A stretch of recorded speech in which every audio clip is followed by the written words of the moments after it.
Welcome to our channel easy and deep way. Continue करते हैं assessment for learning subject में important MCQ की next series. देखते हैं इसका पहला question. Instrument used for measuring a sampling behaviour is, यानी कि जब भी हम सैंपल लेते हैं तो सैम्पलिंग में एक इंस्ट्रूमेंट यूज होता है, तो उस इंस्ट्रूमेंट में हम क्या चीज मेजर करते हैं, मतलब सैम्पलिंग को हम किसके थ्रू मेजर करते हैं ये पूछा गया है। तो सैम्पलिंग को हम टेस्ट के थ्रू मेजर करते हैं। किसी भी चीज का हमें सैंपल चाहिए तो उसके लिए हम पहले किसी भी चीज को टेस्ट करते हैं, ना कि इवेल्युएशन, मेजरमेंट और असेसमेंट। तो ऑप्शन ए होगा इसका आंसर। नेक्स्ट है evaluation that monitors learning progress is. तो इवेल्युएशन में हम लर्निंग प्रोग्रेस को मॉनिटर करते हैं, उसे क्या बोला जाता है? Placement evaluation, summative evaluation, formative evaluation या फिर डायग्नोस्टिक इवेल्युएशन। तो जो लर्निंग प्रोग्रेस होती है, जो लगातार चलती ही रहती है, उसे बोलते हैं फॉर्मेटिव इवैल्यूएशन, क्योंकि उसमें हम एक होती है समेटिव और एक होता है फॉर्मेटिव। समेटिव पूरे ईयर एंड पे होती है और फॉर्मेटिव कभी वीकली हो गया, कभी यूनिट टेस्ट के थ्रू हो गया, कभी हाफ ईयरली हो गया, सेमेस्टर सिस्टम हो गया। तो ये लर्निंग प्रोग्रेस चलती ही रहती है। तो ऑप्शन सी होगा इसका आंसर। नेक्स्ट है dash is sometimes superior to other device. तो क्या ऐसा डिवाइस है जो दूसरे डिवाइस में हेल्पफुल होता है? तो इसमें देख लेते हैं, सारे के सारे आपके कंसेप्ट्स हैं, आपको हर एक कंसेप्ट प्रोवाइड किया जाएगा। अगर आप इसको ध्यान से समझेंगे तो आपके सारे एमसीक्यू बिल्कुल अच्छे से होंगे। देखिए, तो एक होता है इंटरव्यू, एक होता है चेकलिस्ट, एक होता है क्वेश्चनियर और एक होता है रिकॉर्ड्स। ये सारे के सारे असेसमेंट टूल्स के अंदर आते हैं जो असेसमेंट में हेल्प करते हैं। तो सबसे ज्यादा जब हम फाइनल स्टेज पे पहुंच जाते हैं असेसमेंट की, तो हमें उसके लिए क्या होता है, इंटरव्यू लिया जाता है। जब भी आप जॉब करते हैं, तो जैसे आप कोई भी एग्जाम क्लियर करते हैं, एग्जाम क्लियर करने के बाद उसका वाइवा वगैरह सब कुछ होता है, ग्रुप डिस्कशन होते हैं, तो लास्ट में उसकी फाइनल सिलेक्शन कब होती है? इंटरव्यू के बाद होती है। तो इसलिए उसको सुपीरियर माना जाता है। तो ऑप्शन ए होगा इसका आंसर। नेक्स्ट है what is the full form of NCF 2005। तो ये भी आपका टॉपिक है, ये आपको पता होना चाहिए कि एनसीएफ क्या होता है, national curriculum framework. Option A है इसका आंसर। नेक्स्ट है and dash examination system is a computer based system. तो of course computer based system में क्या होता है, ऑनलाइन ही होता है। तो ऑनलाइन एग्जाम में ही हम कंप्यूटर को यूज करते हैं। ऑप्शन ए होगा इसका आंसर। नेक्स्ट है आईसीटी स्टैंड फॉर। तो ये भी आपको पता होना चाहिए, आईसीटी का मतलब क्या होता है, इंफॉर्मेशन एंड कम्युनिकेशन टेक्नोलॉजी। तो ऑप्शन ए होगा इसका आंसर। नेक्स्ट है स्टैटिक्स हेल्प्स इन। कई बच्चों के कमेंट्स आ रहे हैं कि मैम यूनिट 4 को कंप्लीट करवा दीजिए। तो हमने इस सारी की सारी जो एमसीक्यू की सीरीज है इसमें स्टैट्स को करवाने की कोशिश की है और नेक्स्ट भी हम इसी को यूनिट 4 को ही करवाएंगे। ठीक है, तो स्टैटिस्टिक्स किस में मदद करती है? देखते हैं, presentation and analysis of data में यस, इंटरप्रिटेशन डाटा में यस, एजुकेशन यानी कि it helps in collecting data. तो हम इस स्टैट्स में हम क्या करते हैं, हमारे पास डाटा होता है, हम उसको इंटरप्रेट करते हैं, प्रेजेंट करते हैं, एनालाइज करते हैं और उसको कलेक्ट करते हैं। ठीक है, तो ऑल ऑफ दिस होगा इसका आंसर। नेक्स्ट है if you score in the 25th percentile then 25% of tests taken are below your score, that 25 is called the। देखो, अब इसमें आ गया परसेंटाइल। परसेंटाइल का मतलब क्या होता है कि वो वैल्यूज जिसको हम 100 के पार्ट्स में, इक्वल पार्ट्स में डिवाइड करते हैं, जिसकी रेंज होती है 1 to 99 तक, तो उसे बोलते हैं परसेंटाइल। ठीक है, तो एक होता है परसेंटेज और एक होता है परसेंटाइल। परसेंटेज में क्या होता है कि आपको एक मार्क्स की परसेंटेज क्यों होती है, लेकिन परसेंटाइल में ये दिखाया जाता है कि आपसे ऊपर कितने बच्चे हैं और आपसे कितने नीचे बच्चे। अगर आपकी 90% परसेंटाइल आती है तो इसका मतलब क्या हुआ कि आप 90% बच्चों से ऊपर हो और 10% बच्चों से नीचे हो। ठीक है, तो इसका आंसर क्या होगा, percentile rank. Option D. Next है dash is a measure used in statistics indicating the value below which a given percentage of observation in a group of observation falls। अभी मैंने अभी बताया था कि भी जो परसेंटेज होता है कि इसमें एक रैंक का पता चल जाता है कि हमारे से ऊपर कितने और नीचे कितने हैं। तो ये इसका आंसर होगा option D, percentile.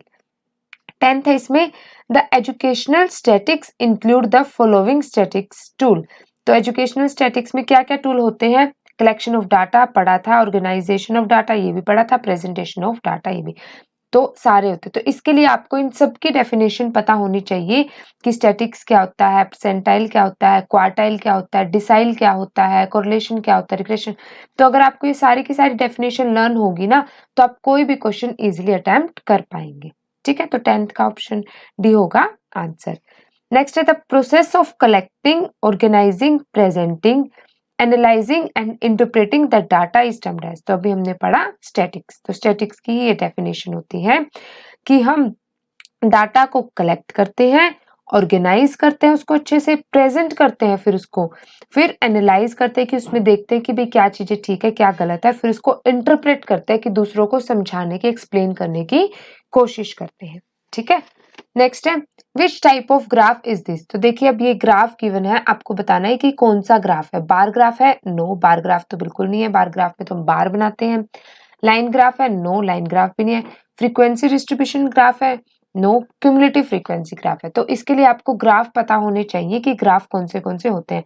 Cumulative frequency में क्या होता है कि हम जो हमारी प्रोसीजर जो पहले वाली फ्रीक्वेंसी है उसको ऐड करके हम उससे एक नई फ्रीक्वेंसी प्राप्त करते हैं, तो जिसमें क्यूमुलेटिव की उसमें ऐड करते हैं। ठीक है, जिस इस ग्राफ में दिखाया गया पहले 20 है, फिर 40 है, फिर 60 है, 80 है, 100 है। तो इसमें पहले वाले जैसे 40 में 20 ऐड है, 60 में 40 ऐड है, 80 ऐड है, ऐसे ही ये क्यूमुलेटिव फ्रीक्वेंसी बनती है। ठीक है, तो ऑप्शन डी होगा इसका आंसर। नेक्स्ट है what were the outcome and how much did it cost. Following questions can be categorised under. अब देखो क्वेश्चन में ही आ रहा है व्हाट और हाउ, तो व्हाट और हाउ क्या बताता है? क्वांटिटी को बताता है। ठीक है, तो इसका आंसर क्या होगा? क्वांटिटिव मेथड में ये सारी चीजें यूज होती है, तो ऑप्शन सी होगा इसका आंसर। नेक्स्ट है a teacher collects and reads the work of the class then plans and adjusts the next lesson to meet students needs he or she is doing। मतलब जब teacher पहले क्या करता है कि क्लास में जाके जो भी बच्चों का होमवर्क या काम है उसको कलेक्ट करता है और उसको रीड करता है, फिर वो नेक्स्ट के लिए प्लान करता है और नेक्स्ट लेसन को एडजस्ट करता है। तो उसके लिए उसको क्या करनी पड़ती है? Assessment for learning. कि अब देखो असेसमेंट फॉर लर्निंग हमारा सब्जेक्ट ही क्या बताता है कि हमें अपने जो स्टूडेंट्स हैं उनकी परफॉर्मेंस को असेस करना है, कैसे उसको मूल्यांकन करना है कि हम उनको देखते हैं कि वो कितनी अच्छी परफॉर्मेंस दे रहे हैं, नहीं दे रहे तो कैसे इम्प्रूव करना है, उनका रिकॉर्ड तैयार करना है, उनको ग्रेड स्केल्स मार्क्स के थ्रू उनकी परफॉर्मेंस को एनालाइज किया जाता है। ठीक है, तो इसका आंसर होगा option C assessment for learning. Next है असेसमेंट फॉर लर्निंग क्या होता है? Fosters motivation. अब देखिए इसके ऑप्शंस देखिए, आपको ये लगेगा कि इसके सारे ही आंसर होंगे, लेकिन हमें वो आंसर बताना है जो बेस्ट सूट करता है हमारे अकॉर्डिंग असेसमेंट फॉर लर्निंग को। फोस्टर मोटिवेशन, फोस्टर मतलब प्रमोट, मोटिवेशन को प्रमोट करता है, बिल्कुल स्टूडेंट्स को अच्छी परफॉर्मेंस के लिए प्रमोट करता है और मोटिवेशन देता है। Is done for the purpose of segregation and ranking, सिर्फ रैंकिंग और सेग्रीगेशन के लिए हेल्प करता है? No. Is an inclusive and pre assessment activities, is an exclusive, तो एक ऐसी एक्टिविटी है जिसमें पहले से असेसमेंट इंक्लूड होती है? नहीं। Emphasise the overall importance of grades, सिर्फ ग्रेड्स के ऊपर ही एम्फेसाइज यानी कि जोर देता है? नहीं। तो इस असेसमेंट फॉर लर्निंग का सबसे अच्छा क्या मोटिव होता है उसका कि मोटिवेशन करता है, वो प्रमोट करता है बच्चों को भी कैसे अपनी परफॉर्मेंस को, अपनी अपॉर्चुनिटीज को बेटर बना सके। ठीक है, ऑप्शन ए है इसका आंसर।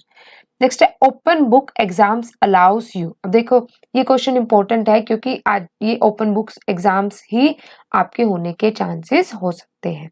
तो to open book and cheat from book, तो ओपन बुक का मतलब ये नहीं होता कि आप बुक खोलो और उससे चीटिंग करो, इसका मतलब होता है टू टेक नोट्स, टेक्स्ट और resources material into an exam situation. तो इसका मतलब होता है कि आप नोट्स और टेक्स्ट ले जा सकते हैं एग्जाम्स में। इससे क्या होता है कि बच्चों का पता चलता है कि उनकी मेंटेलिटी, उनकी प्रैक्टिस कितनी है, कि उनको कितना इंटेलिजेंस है उनकी, कि भाई कैसे वो अपना कब क्वेश्चंस है, कहाँ पर क्वेश्चन है, कैसे अचीव करना है, प्रेजेंटेशन कैसे देनी है, कैसे अटेम्प्ट करना है, ये चीजें देखी जाती है। ये नहीं देखा जाता उसमें कि भाई क्या कंटेंट लिखा जा रहा है, उसकी इंटेलिजेंस को जज किया जाता है। ठीक है, तो इसका आंसर होगा ऑप्शन बी। नेक्स्ट है choice based credit system is, ये सारे के सारे इवैल्यूएशन के टाइप हैं, जैसे मैंने बताया था पहले भी, interview, choice based, open book, online, ये सारे के सारे। तो आप इनकी डेफिनेशंस करिए, आपको ये अच्छे से समझ आएंगे। तो चॉइस बेस्ड में क्या होता है, स्टूडेंट के ऊपर सेंटर के फोकस किया जाता है, टीचर के ऊपर, करिकुलम के ऊपर या किसी के। तो चॉइस बेस्ड में स्टूडेंट के ऊपर फोकस किया जाता है कि स्टूडेंट्स को चॉइस दी जाती है कि कैसे आप अपना मटेरियल अच्छे से इफेक्टिव वे में तैयार करेंगे। ठीक है, तो ऑप्शन ए होगा इसका आंसर। नेक्स्ट है dash coefficient is a technique which can be used to summarise the strength and direction, यानी नेगेटिव और positive of a relationship between two variables.